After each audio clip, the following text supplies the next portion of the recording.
I feel like some of the stuff that I read, whether it's like biographies of musicians or like even like if it's like a fiction novel or like a real thing, like a non-fiction novel, like you might take something out of it that might inspire you, right? It's like a different art form that can inform what I'm doing. Mm, And I got into that recently, like in the last 2 months, because I had all these books that I wanted to read and I didn't have time. So I just said like, okay, I'm going to get to my studio. I'm going to read one chapter and then I'm going to start working. But then I man, realized need that to I do was that. actually inspired. So it's become like a thing that I try to do every day now.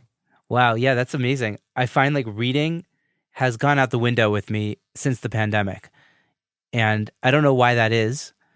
I mean, I know like just we're distracted with our phones and stuff, right? Like it's not, we usually just waste time doing stupid things as opposed to, doing meaningful things like reading. Um, but like since the pandemic, it's just been especially hard for me to kind of like pick up a book and read. And I know that reading always is good for me. I do a lot of like, self-help development kind of stuff. Um, and I need to get into that practice of just scheduling in some time to do the reading because otherwise it won't happen, right?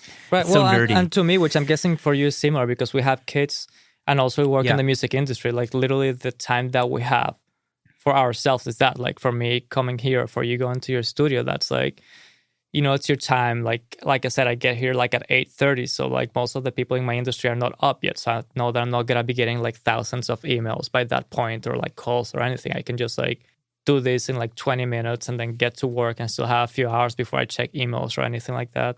That's great. Yeah. And I guess so. I guess you're staying in the studio a little bit later than. That's a stupid question. There's no stupid questions. No, actually, Yeah. it's been funny because I feel like same thing. I have my son and I try to see him every day if I can. After work, like very often, like in the last few weeks, I pretty much take him to school and I don't see him till I have to take him to school again because I've been super busy. But when I'm not, or there's some flexibility in my schedule, like I find ways to like, I don't know, like I focus more, like streamline things a little bit more instead of spending like 16 hours mixing or something like that. Like, like I can be home by like 7 and still hang out with him for a little bit before he goes to bed. Nice. So something happened during the pandemic that allowed me to like start working a little bit faster. Yeah. Sometimes when you have like a specific goal and you say, "God, this is the only thing I'm going to do and I need to do it," then you're not distracted by the other things that you think you maybe need to do throughout the day that kind of just pop up and distract you from the actual task at hand, Yeah, absolutely. Like I felt like during the pandemic, it was actually really stressful. It wasn't fun, but like, because my son, let's say, was home during the lockdowns or whatever, it was just like, okay, I need to get in the studio and do this little bit of work while he's taking a nap, and then get out. Mm-hmm. It's like, okay, this is my objective. I don't have a lot of time. Let's just go for it, So it wasn't fun because it was a little too stressful. But there's definitely like a lesson there of efficiency and doing like the right amount. Well, and also it's like, like I keep saying, I'm like extremely obsessive with what I do, because I worry that I'm going to do something, I'm going to want to change it the day later, after it comes out. But I think there's a lesson in that. It's like most people are not going to listen to the stuff that we work on like we are. Like we're looking for mistakes. After a certain degree, like after you're done to like a certain part of your job, you're just looking for mistakes. People are not going to be looking for that when they listen to music. They're looking for an experience. They're looking for an energy. They're looking for a vibe.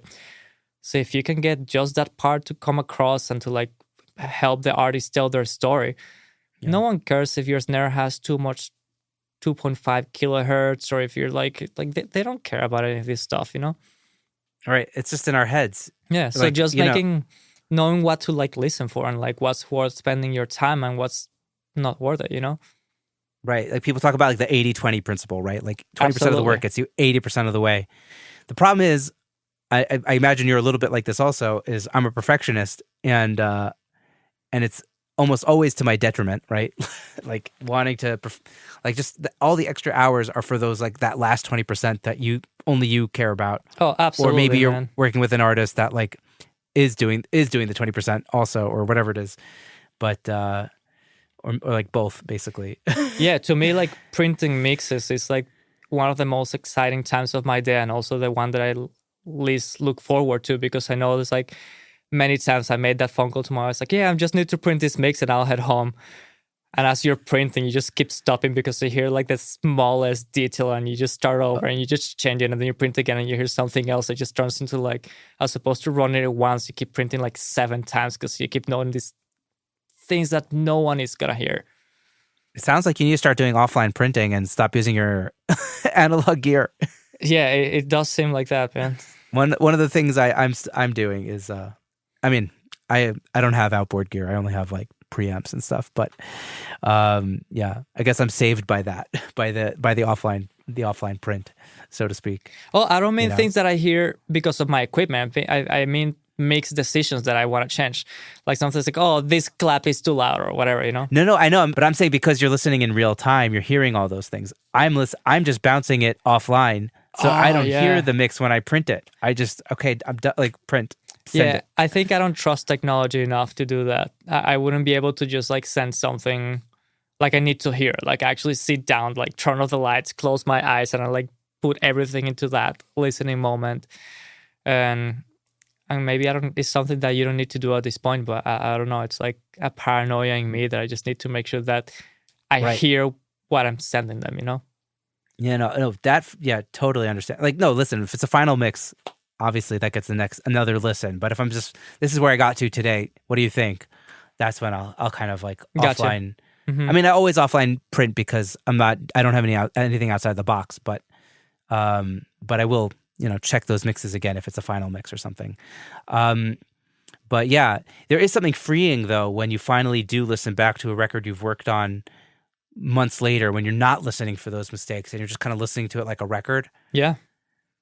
There's like that moment of like, oh, I'm finally detached enough to enjoy this and realize that like this actually came out pretty cool, and Absolutely. Not like think about those small things. I feel like it's important to remember that. Maybe to think about that when you're at the end of the process of a mix. Yeah, well, I don't know you, but to me sometimes that period of time that it takes to like detach yourself from the project sometimes is a lot longer than others, Like sometimes I can listen to something 2 weeks after it comes out and I'll be like, oh yeah, this is great. And sometimes it has to be like months or like even years because it's just like I still hear it, especially like if it's like a project where, sometimes like the artists, after you send like a first mix, the artist or the label will start asking for changes that you might not necessarily agree with, but this is not about you as a mixer. This is about them. So you just do it, Yeah. And sometimes I still hear things that just like, oh man, my first mix was so much better than this. But if I let more time go, then it's like, oh yeah, I don't even remember what I was talking about. This is great. Yeah.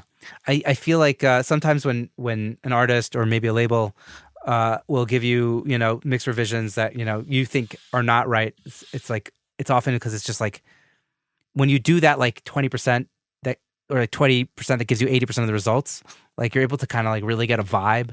And then sometimes when you're in the minutia, you kind of lose some of that vibe. You know what I mean? Like, absolutely. Sometimes it's just like too much. But then sometimes it works out, like, Yeah, well, and to me, like, I do feel like demo-itis is a thing, like people get used to their rough mixes or their demos. And, like, of course, like you try to get it close to that vibe and all that stuff. But like recently I was working on this project where I thought my mix was so much better. And there was like, yeah, we just like missed the low end of like our rough mix. And I was just like, in my head, I was just saying, it's like, if you send this to like a master engineer, they're going to get rid of all of that. Like your low end is like bigger than the entire planet. Like this makes no sense. But then obviously you can't just say that, right? You have to find a way to like work with people to make them feel like, okay, you understand them and you want to cater to what they want to hear without just being a dick and saying it's like, no, you're wrong. like. Right. So you have to do find like a healthy ways to version of communicate. education, or at least trying to find a balance. Yeah, exactly. You try to find a balance, and then I can be like, maybe I'll send the next meeting and be like, hey, so this is getting a little bit closer to you. Like I couldn't get it close to that point because I'm thinking of the next stage of the process where this would go away, or things like that. Try to find a way to like let them know that it's not like you're ignoring what they're asking for. You're trying to do it, but at some point you also want to make sure that what they're presenting is something that sounds good, right? Yeah. It sounds like your relationship skills, networking, people skills, like in that, the mixing process, production process is like one of your superpowers. Would you agree? Sometimes. Like this last week I was here. Yeah, no, like this last week I was talking to this band. Actually, I was working with a band in my studio. We're recording some stuff and I'm producing it. I'm actually now playing in the project. And the artist had all this pre-production that he had done. So we were pretty much like re-recording some of those guitars with like better sounds and things like that. But at some point we run to this guitar part, and I was just like, it had been like 5 days of like 12 hours every day, you know, and I had come from like a different project. So I was definitely tired. And this is someone who I've worked with for a long time. So we have like a friendship and all that. And I just say, it's like, no, man, like this note that you're playing is wrong. Why don't you play this other thing? And I don't know how geeky you want to get, but it was pretty much like he was playing, yeah, it was like a chord that was just robbing like a minor second with like the actual root of the chord. So it just, in my head, it just wasn't happening. But the guy was like, yeah, but I hear what you're saying, but I like it. And I just kept making like a point, like, okay, hear these two notes together. Now hear these two. You're telling me that you like this and not this. And I definitely became a little bit of a dick. And he told me, it's like, listen, dude, you need to like, I understand what you're saying, but why don't we record both ways? And I was like, you know, this guy is completely right. This is not about me. Even if I'm playing this, I am very invested in the project. And to me, the decision was so obvious, but he still wanted to push that all away. And at some point, you just have to be like, you know, I tried to explain my point. I definitely didn't find the best way to communicate it because he did had to bring us like, hey, you're being like a dick. But luckily, I had a relationship with him, and it's not something that would ruin the project. I was like, oh yeah, you're right. I should have come up with like a better way to phrase things. Yeah, exactly. But you still have those moments, you know. Like I mean, we're all human. Like it doesn't matter how nice I try to be. We all get hungry, and that makes us cranky, and you know, like we get hangry. We're just humans inside bodies, we're sleep depraved and all this stuff. And you know, like if you work in this stuff, hopefully it's because you're very passionate about what you do. So even though it's not about you, you still take it to your heart, right? Like you're still trying to make it the best that it can be. Yeah. Well, you mentioned how in the pandemic you kind of switched up your creativity routine. Did you have to change anything else up in the pandemic to kind of get through it, to survive, to get to where you are now? Well, it was tough because when the whole world shut down, like I literally was booked for like 2.5 months recording, and obviously all that went out the window. And you know, we live in Brooklyn in an apartment. My wife, my 5-year-old son, and my dog. And after being locked in for like 10 days, we realized that this is not gonna be healthy for all of us to be in this like smallish space as the whole world is like going down outside. So we decided to like drive to my parents in Texas. So I packed like a bunch of my stuff and I just set up like a little studio in their dining room. I just mixed up headphones, and the first couple of months were like really tough because it was just like that. Like everything was up in the air. No one was recording. Like I said, I was booked for 2.5 months. That just went out the window. So I took that time to like spend time with my kid, man, like and hang out with my parents. And though it was very stressful, you made the best of it, right? Like spending time with him and all that just made it kind of like put your priorities in check and be like, oh, you know, like it's not just about me now. Like I shouldn't just go to my studio to play music on a Saturday. Like I have a son that actually wants to hang out with me. So why don't I take advantage of this as long as this lasts? Because he's not going to want to hang out with me for all his life, right? That's true. So I don't know. It really made me put a lot of things in perspective on that sense about like lifestyle and like quality of life and seeing what actually matters the most, you know?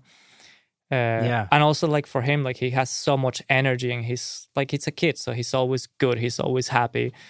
And that's contagious. So that started like, even though I was super stressed about like not having work, like I was having a good time with him. And then when I started having conversations with people, I feel like that was coming across a little bit, you know, like that energy and that good vibe that was going on as opposed to letting the moment like bring me down.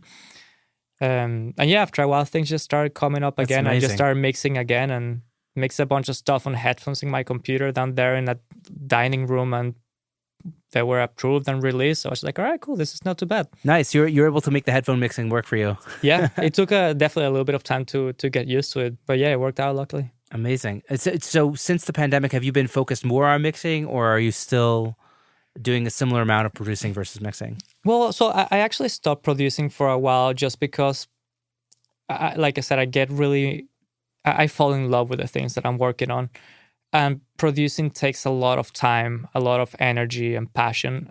And I realized that for a while I was like producing stuff that I thought was good, but I didn't think was great just because I thought that I could bring it there, or just because I thought that I needed the work, you know? And at some point, I just realized, like, okay, this is actually not working for me because I'm putting all this extra time into doing stuff that is not paying me because they're like developing artists. So it's not like they're paying for like every hour that I'm working or anything like that. So I decided to focus on recording and mixing for a little bit. but then I missed it. Like I really, like I started as a musician, so I really missed that other side of things.